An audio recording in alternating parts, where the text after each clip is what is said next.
Dum dum dum dum dum dum dum dum dum dum dum.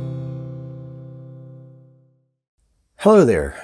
Welcome back to another episode of The Hobby here at Story Tiles. As promised, today we are going to have a look at the fourth way of doing solo role-playing games, that is AMP, or Adventure Module Parsing.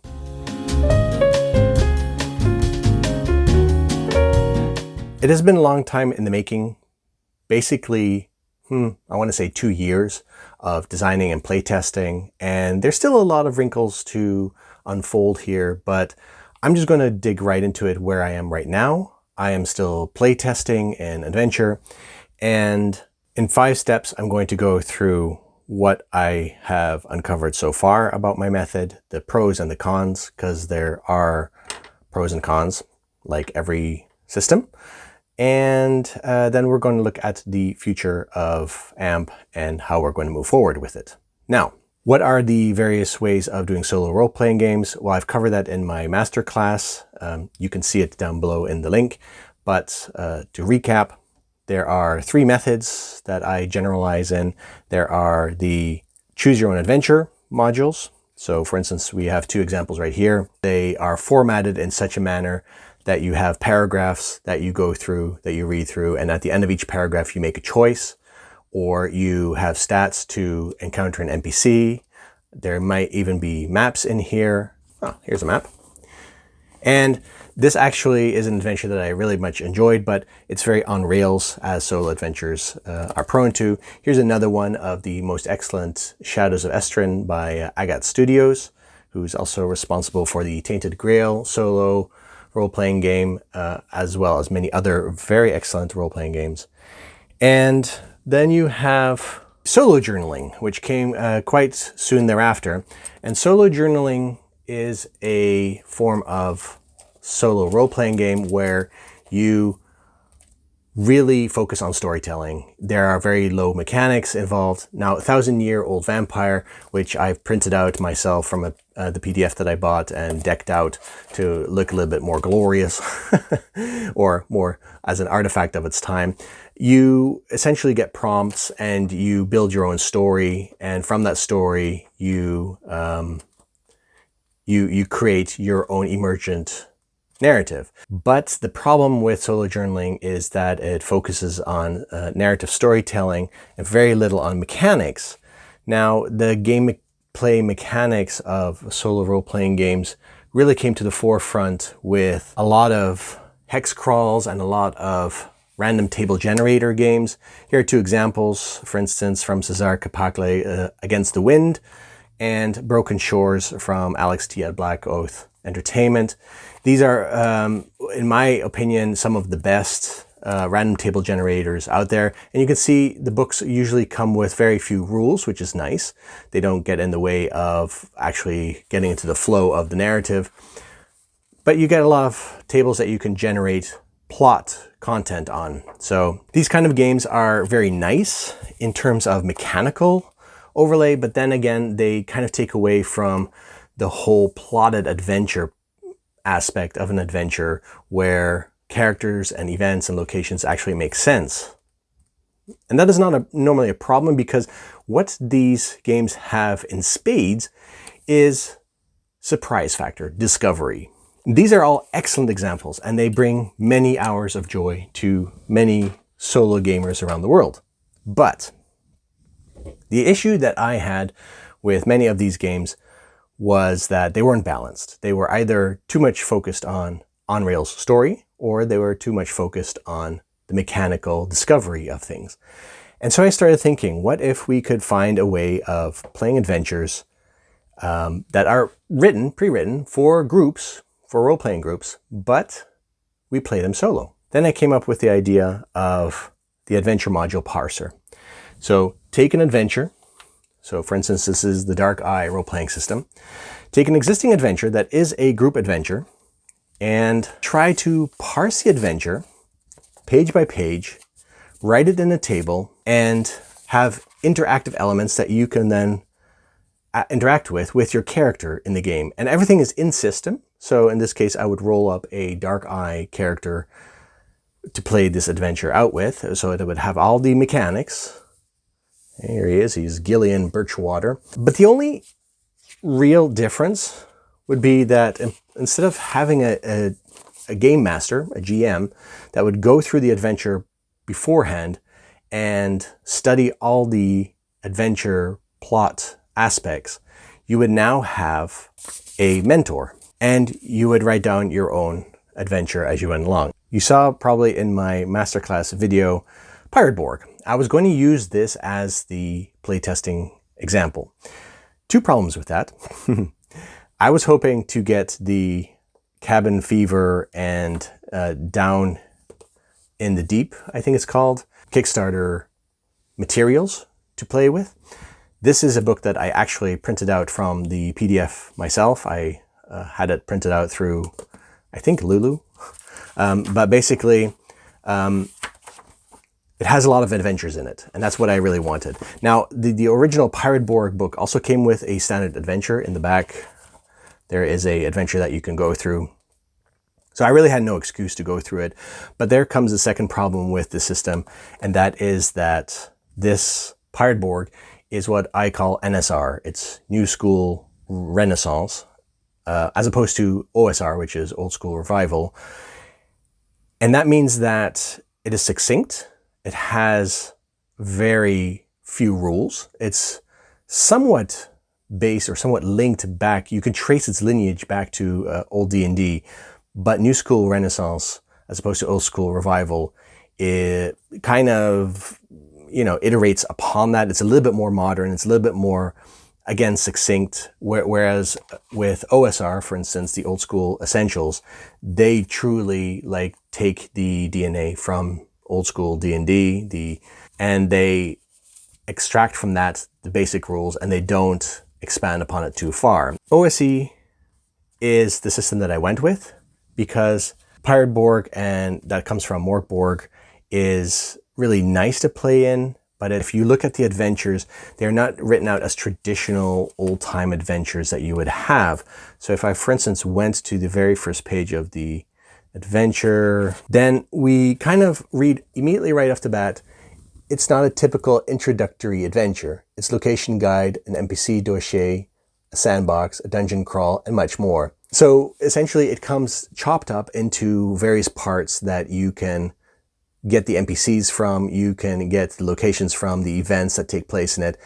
And that's all great for group play, but it's horrendous as a solo player because it's like diving into the deep end of the pool.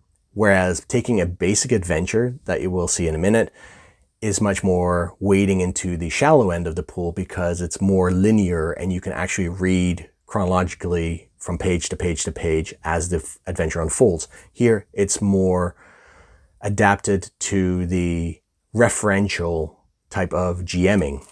What you can do is, for instance, you can make your own journal. And this is, for instance, my captain's log all ready to go, bloodied up and inked around to write my story in that eventually I'm going to craft using the Pirate Borg system. Now, this is just a very regular sort of notebook that you can just get anywhere. Like this is kind of how it normally would look like, just like this.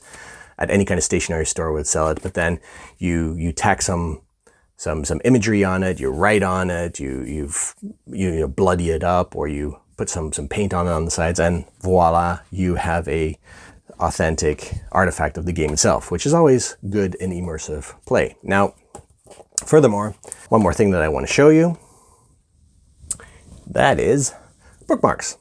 Now you see here a bookmark, Everrain. Everrain is a game that came out a few years ago that is all about Cthulhu-esque, Lovecraftian, water world-esque horror set in a seafaring age. And they did not come with bookmarks. So what's the deal with this thing? Well, these are the edges of the expansion boxes that I got with the game. And because I am someone who consolidates board games into as few boxes as possible, I usually end up with a lot of spare materials of the expansion boxes, with which I do cute little hobby-esque things, in this case, make bookmarks. So I cut the sides out because I still think that the illustrations are one of the strongest points of the game itself, along with the miniatures. Then I took, you know how you sometimes get these gift bags in stores and they come with like kind of shoelace kind of handles on the paper bags that you then lift out. Well, these are actually really nice materials to make bookmarks with. So you basically cut it off at the ends. You make like a little serpent's tongue at the end. And then you glue them in between two of these pieces of the expansion sides. You fold them shut like so, or you can even like overlap it like so. So you have that little thing in here. I think you get the picture, but basically this is how you can make a bookmark. Yeah. And that's kind of what I did with this one. So I now have like a nice bookmark to go with my Pirate Borg adventures. And I'm going to need it because I'm going to be referencing the book a lot, obviously. So a few of those, and it makes my life a whole lot easier. So that is Pirate Borg, and that is coming up. I may do another adventure module parser episode like this on the hobby to basically discuss how this works with an NSR module or with a less linear module like the Old School Essentials. But we'll see. We'll see how it goes. I have some design issues that I need to work out. Right. So let's get to it. AMP, Adventure Module Parser. Or at one point, I even named it the Adventure Mentor Procedure, I think. Okay, so this is the adventure that, once again, I had as a PDF and I printed out, authenticated it a little bit more to make it a little bit more as an artifact inside the game. I also made myself a Old School Essentials character sheet, roll up a character. Her name is Sapphire Moon. She's fierce and chaotic. She's a magic user. She's called the Adventurer. We'll come into that in a little minute. You get the ability scores, yada, yada, yada. Now there's a lot on here that I actually gained during the adventure itself. And then there's this little nugget, which is the Mentor. You got the Adventurer and the Mentor. He is an elf. He's called Old Dyrek. He's blind, mute. He communicates by casting bones of a hummingbird onto an old elven letterboard. So we have an adventure. We have a character sheet. We have the rules. That is part one of what you need for the Adventure Module Parser. Now the Adventure Module Parser, I have to explain, again, came out of the urge to have a more logical flow to a story, to an actual pre-written adventure module that you could play solo. As you may have noticed, this adventure is made for characters level 1, 2, 3, but the module is designed for 4 to 7 characters for first to third levels. Yes, thirst. They're very thirsty for adventure. But so a lot of adventures, a big group with levels 1 to 3. My character, level 1. And not only level 1, one player character, one PC, and to boot, a magic user, the weakest of all. Now, I have a lot of hit points. I happen to roll quite lucky. But yes, how is this character even going to survive? Well, that comes to a point that I'm just going to quickly make a note of because it is very important, and that is you play for the story. Why is that important? Because most other systems that you use for solo roleplay are played for the mechanical prowess. The only two exceptions are the Choose Your Own Adventure and the solo journaling. Solo journaling, even more so, you play for the story than for the mechanics. But even then, you're playing till the moment that your character passes away, or in a Choose Your Own Adventure until the adventure is over and you have to survive that adventure. Role-playing games may always have that hidden danger of you may die because your enemies are too strong and you lose the adventure, or you run into a trap, for instance. And Choose Your Own Adventure, you could have literally, you walk into a room and you could die. You could fall into a pit and it says, you're dead, start over. There's no starting over in this. The whole purpose of the Adventure Module Parser, AMP, is that you have these adventure modules in your bookcase. They are on your shelf. You want to play them. You have no one to play them with. And you just really want to read the story. Now you can just pick it up and you can just like flip through it and read it. That's great. But you want that interactivity. You want to actually play it. And that's what AMP is for. But you are playing for the story. Make no mistake, you're not playing in order to win the game. You're not playing in order to survive. You are playing to experience the story. Besides the adventure and the rules, you have a few more things. 4 sheets that are characters, events, locations, and objects. And you can see that each sheet has a symbol from a standard deck of cards on it, the hearts, the diamonds, the clubs, and the spades. And the reason for that is because we're going to use a standard deck of cards to actually access the information on here. Now you see that it says mentor sheet. That relates to the character, the mentor, that is coming with you. Now the mentor is a non-player character. It doesn't even have to be a character. It can just be an object, a crystal orb that you are consulting, or a tome reference of the lore of the land. It can be anything that has a mentor-ish kind of a role. The main takeaway here is that the mentor does not act on any information in the game. It is just someone that the player character can actually reference. And the player character is the adventurer. They take action. They are the ones who have to do things like go into fights, investigate things, question NPCs, etc. Each turn cycle of AMP takes place in 2 parts. You have the mentor phase and you have the adventure phase. In the mentor phase, you are actually reading a page of the adventure module. Now you can see out here that I cross through various sections as I'm reading through it because they relate to the game itself. They're explaining how the game works, or how, for instance, Dungeons & Dragons works. But here you see the Dungeon Master background. Now immediately you're going to think, but wait a minute, if I read this, then I'm going to spoil the story for me. Yes, you are. There's no way around it. You are reading this and you will know what the story is about. But that's not the point, because the point is you want to interact with the story. Now you can't interact with this story because right now it's the mentor's phase. So the mentor reads this page, reads this information, and then says, well, hold on a second. There's information in here that I want to put into my tables. And then you start filling out the table with specific information that relates to characters or events or locations. For instance, someone is skulking through Orlane. Orlane is the village that you're going to go in this adventure. There's a rumor that a huge many-headed creature is kidnapping children. Now that's just a rumor, but you fill it in to the characters because it relates to some mysterious character. The idea is that you just parse information completely irrespective to anything else that you know from the adventure itself, and you start putting it into the table. Once you have gone through one of these pages, you may have like 1 or 2 pieces per table. You look at these pieces of information and then you grab cards from the 4 decks, each deck once again corresponding to a particular aspect, the characters, events, locations, or objects, and you put it into a main deck and you shuffle it up. This deck is now mid-game in process and has all kinds of cards in it, and I realize that these are not the best cards on camera to show because they kind of all look like they're from one suit, but they generally are from 4 different suits. But anyway, these cards, they relate to the information that the mentor knows, that you maybe as the player knows, but the adventurer does not know. The adventurer is still grasping in the dark. First of all, you need to know that any information that's in here is only meant to move the adventure forward. Say, for example, that you come in here and you're walking around and you're like, okay, I see houses here. I'm just going to start knocking on houses. Well, it happens to be in this adventure that you see houses with numbers. These numbers you can look up in the adventure module. There's a pleasant farmhouse and barn.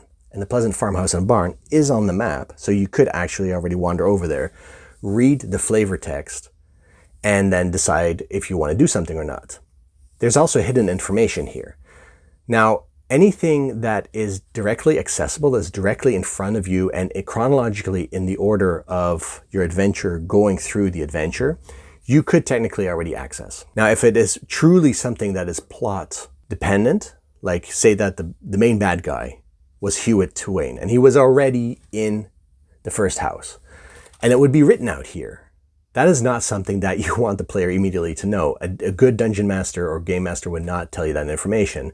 Maybe if you run a critical success on your intelligence. So sure, let's just say, okay, the character is listening to this Hewitt Twain explain himself. Maybe let's do an intelligence check. Now she has no reason to do that intelligence check in a normal situation, a normal group adventure, but because you're playing solo here and there is no GM to actually bar you from getting that information, nor give you that information. If you role play it well, you can't role play the situation. So role playing takes a little bit of a backseat, and you're counting more on the statistics to actually roll things. So say that I roll here, intelligence, oh, it goes right under the map. How fortuitous. It's an 8. Now, that's not a critical success. So no, they would not notice. But this information then goes into the character table and is written down here. So for instance, the people of Orlane is already an entry. Then you would fill it into one of the following boxes that follow under the Hearts of 3, and the Hearts of 3 card is already in there. So the next time when the Hearts of 3 card comes up, you may be able to discover that this Hewitt guy is the main villain of the story. If the information pertinent to the situation is already readily available, there's no accessing these tables. You don't need to access these tables. These tables are there for when you're stuck. A common problem in solo adventuring and solo role-playing games is that you don't know as a player how to continue because you're making it up as you go along. When you're stuck, say that I've gone through this entire village. I don't know what to do anymore. I'm somewhere at an inn and I have no more leads. I've talked to everyone. I've gained the help of a friendly hermit over here. I know that there are bad guys, cultists in another building over there. I could go investigate that. I could go ask again for help with the hermit. But on the other hand, let's just ask my mentor. My mentor is all-knowing. So the mentor is hooked into the story that I as the player have discovered, but the player character herself, Sapphire Moon, does not know this information. So she is going to ask the mentor for help. But in the adventure phase, that is when you, the adventurer, get to do something active in the world or passive in the world. And you use energy cubes, or in this case crystals, to pay for the actions that you want to do. All that this does is divide into physical and mental actions that you can do, and actions, again, that are more active in the world, such as moving from one place to another, opening something or closing something or getting something, a body skill that may be on your sheet, like skills and abilities, fighting someone, an NPC, truly trekking on a hex or something, then that would cost, in this case, 3 crystals. Now say that I want to do that. I'm trekking from one city to another. I pay 3 crystals. I have 7 left. I'm working with an arbitrary number of 10 at this point in time. And I get to the place where I want to be because I don't know exactly what to do. So you know what? I'm going to ask my mentor. So I'm going to focus. I'm going to ask my mentor for some information. So how does your adventurer gain the information, glean the knowledge from these 4 sheets? Well, the mentor knows everything. We don't. Now we're just going to pull a card from the mentor's knowledge. This is the mentor's knowledge. And so we're going to grab the first card, which is a 3 of spades. Now the 3 of spades is a object, and we have several pieces of information in here. These pieces of information have come from page 6 in the adventure itself. And you can see here it relates to a small metal box in Orlane in house 9. So in house 9, here there's a small metal box. Now we have 1 or 2 choices. So in this case, we have a 1 or a 2. We can roll on a d6, and for the sake of brevity, there's no 3 through 6. So 1 to 3 is going to be 1, and 4 to 6 is going to be 2. Our mentor, this is a 6 by the way on these dice, tells us that the small metal box is trapped with sleeping gas. That's good to know. Now, at least, if anything else, we have information that in house number 9, but there is a small metal box that has sleeping gas as a trigger. Right. Okay. So now what we do is we grab the last part of AMP, which is our chronological story sheet. And we write down D. Make it like that. So now we know that this information has already been tapped, but there's still more information left. So this card goes back into the deck, and we get to reshuffle it again for future use in case we want to ask the mentor more information. And oh, by the way, for that information, it costs us 3 energy because that was the number on the card. But now we basically get to write down, we have a metal box in house number 9 that is trapped with gas. And now I know that going in there. And in fact, because I have nowhere else to go, I don't know what else to do, I'm going to go to that house and continue the adventure.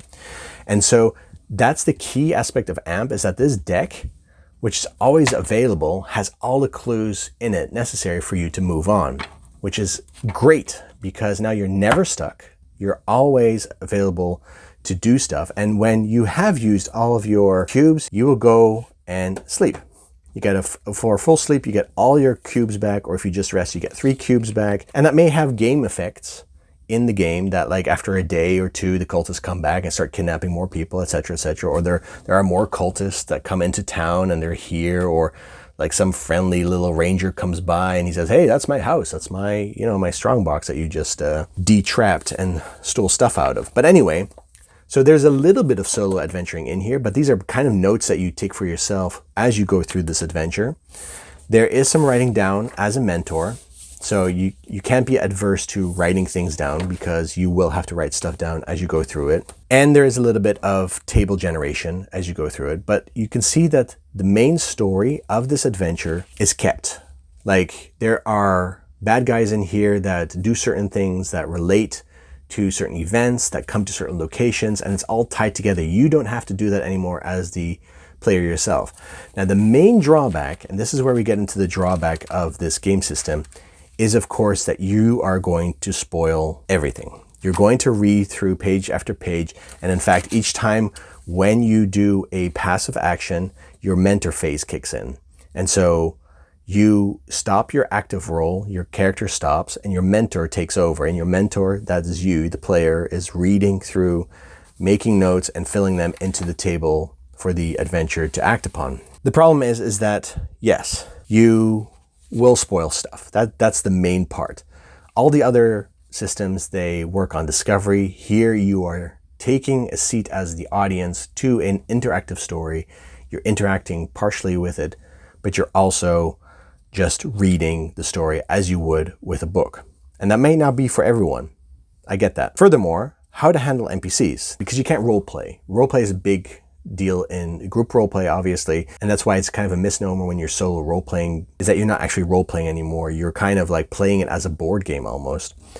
And so see if the NPC is willing to talk to you.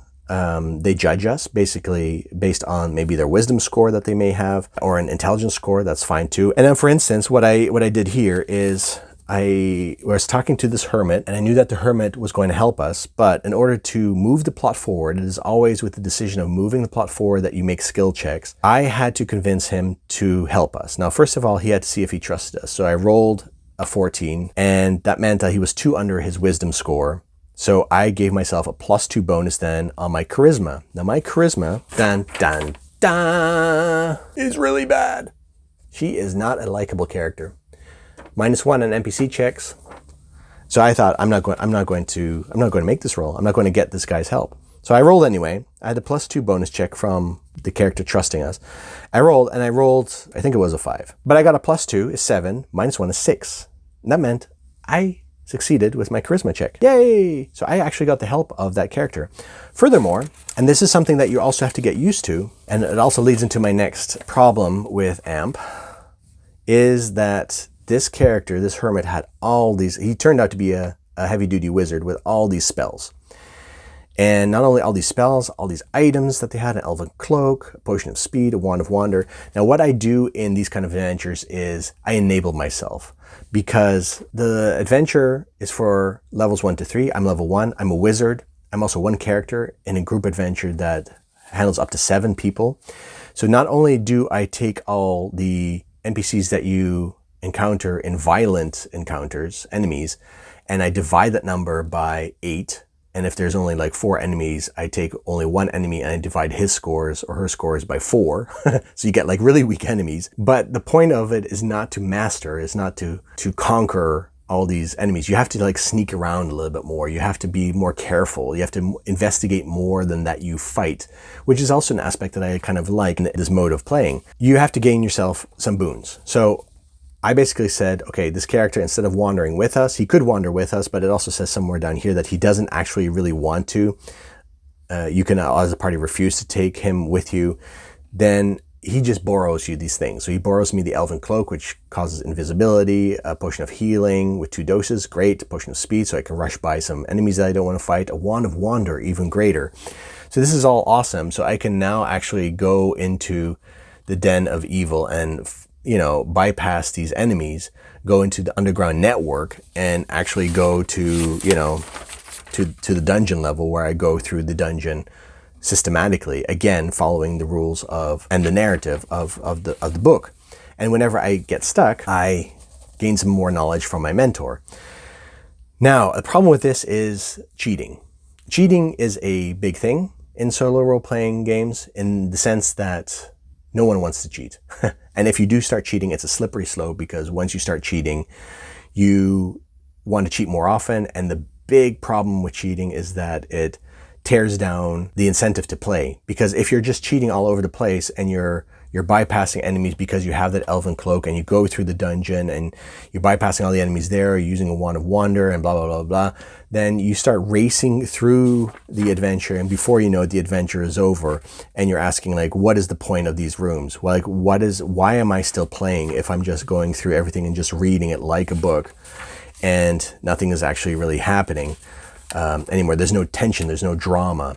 And so that is something that is a problem. That is something that I need to address in here, the balance of where does the incentivized play lie? Where do you want to feel the risk, and when is the risk too much? There has to be a fail forward system. So if I do get beaten in combat, or if I don't find a secret door that is the only way to further the adventure, what do you do next? There's always ways that a game master will work its way around. So then do you start just making stuff up, like rolling around random tables to go forward? Like, what happens when you run into a roadblock where something seriously is stuck and you find yourself surrounded by all these enemies with no friends around and you can't move forward? So these are things that I'm still working on, things that I might find a solution for and still stay within the spirit of adventure module parsing. The way forward is that I'm going to use the system with more Borg, because maybe, who knows, this will have more solutions as I go roll through random tables and generate things on the fly. Maybe there is something that will work with that, or other very succinct adventures like this from Slow Quest, which I still think are totally awesome, just in their sheer bold approach towards adventuring. Maybe that's the way forward, is that you grab this off the shelf and you insert it in there in order to find new ways of getting around stuff, or people to help you with, or who knows. So that is the state of adventure module parsing for now. And to you, I will say, follow us on the next episode of Masterclass, which will be about soloing adventure board games. So we're stepping a little bit away from role-playing games. But until then, keep exploring. No.